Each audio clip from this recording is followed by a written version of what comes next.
வணக்கம் மக்களே, எல்லாரும் எப்படி இருக்கீங்க? நான் ரொம்ப அருமையாக இருக்கேன். நீங்களும் நல்லா இருப்பீங்கன்னு நான் நம்புகிறேன். அப்புறம் கொரோனாவுக்கு எல்லாரும் சேஃப்டியாக இருந்துக்கோங்க.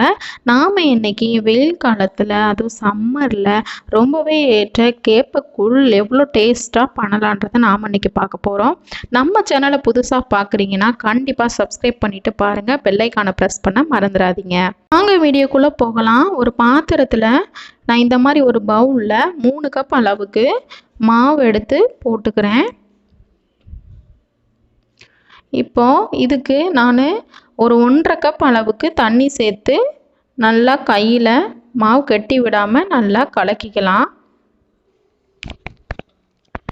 மாவு கெட்டியாக இருக்கக்கூடாது, அந்த அளவுக்கு நல்லா மிக்ஸ் பண்ணி விட்டுக்கலாம். இந்த மாவு நான் இன்ஸ்டண்ட்டாக தான் வாங்கியிருக்கேன்.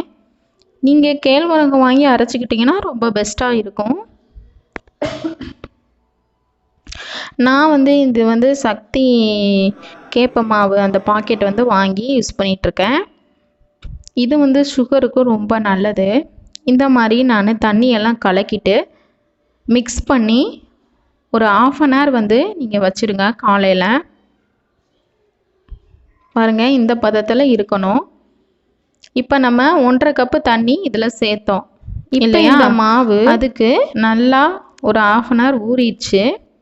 இதில் நான் இப்போ என்ன பண்ண போகிறேன்னா, ஒரு 4 பூண்டு மெல்லிசாக நறுக்கி வச்சுருக்கேன். கொஞ்சமாக ஒரு ஃப்ளேவருக்காக ஒரு பிஞ்சு இஞ்சி சேர்த்துக்கிறேன்.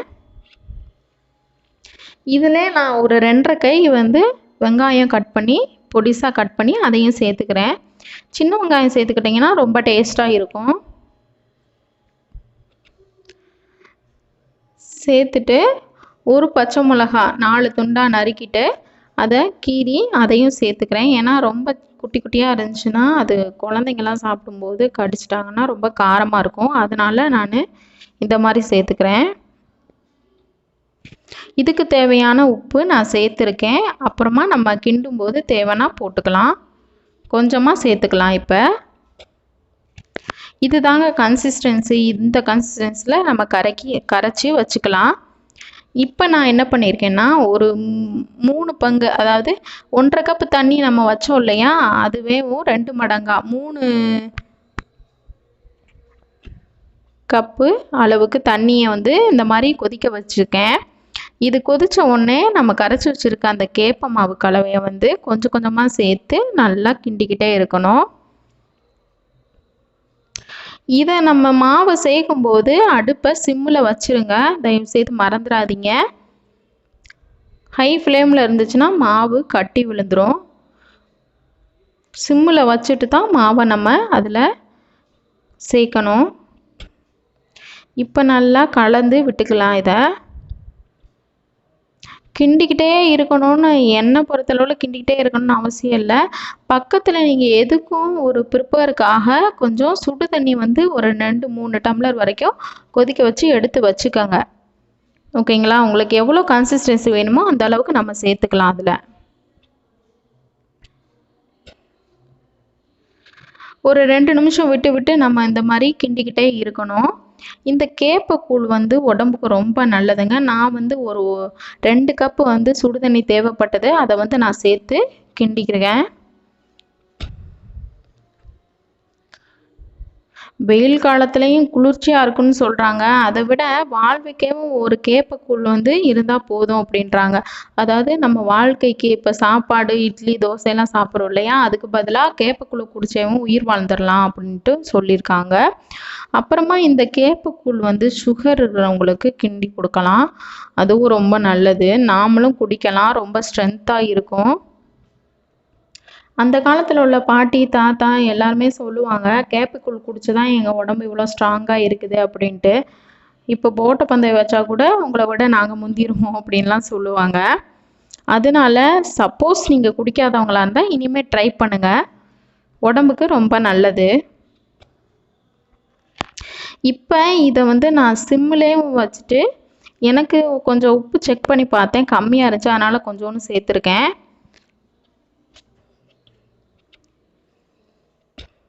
இதை நல்லா மிக்ஸ் பண்ணி விட்டுட்டு கொஞ்சம் சிம்மிலே தான், இது நீங்கள் மாவை கலந்ததுக்கப்புறம் சிம்மிலே வச்சு கிண்டுனீங்கன்னா மாவு கட்டி விழாது.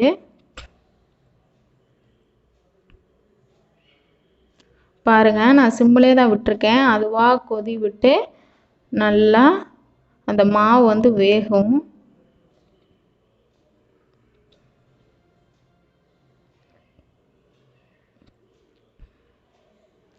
மாவு இப்போ பாருங்க கலர் சேஞ்ச் ஆகிருக்கிறது உங்களுக்கே தெரியும். நம்ம வந்து கலக்கும் போது வந்து இவ்வளோ கலர் இல்லை. இப்போ வந்து நல்லா ப்ரௌன், டார்க் ப்ரௌன் வர வரைக்கும் நம்ம வந்து இதை வந்து நல்லா கிண்டிக்கிட்டே இருக்கணும். பாருங்க, நமக்கு நல்லா ரெடி ஆயிடுச்சு கேப்பக்கூழ்.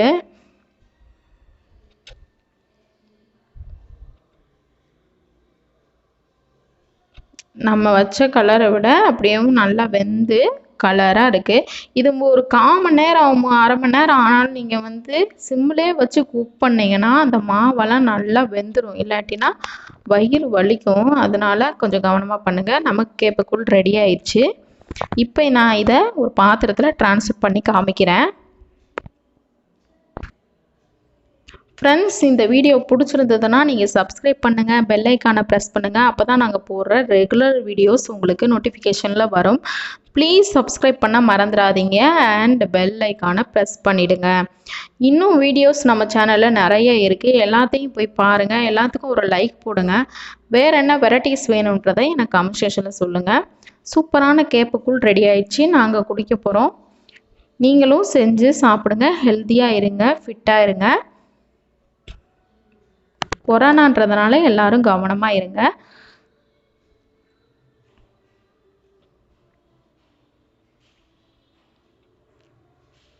வீட்டில் பெரியவங்க இருந்தாங்கன்னா கண்டிப்பாக இதை செஞ்சு கொடுங்க. விரும்பி சாப்பிடுவாங்க. நீங்களும் செஞ்சு சாப்பிட்லாம். அடுத்த வீடியோவில் நான் உங்களை சந்திக்கிறேன். அது வரைக்கும் பாய், டேக் கேர்.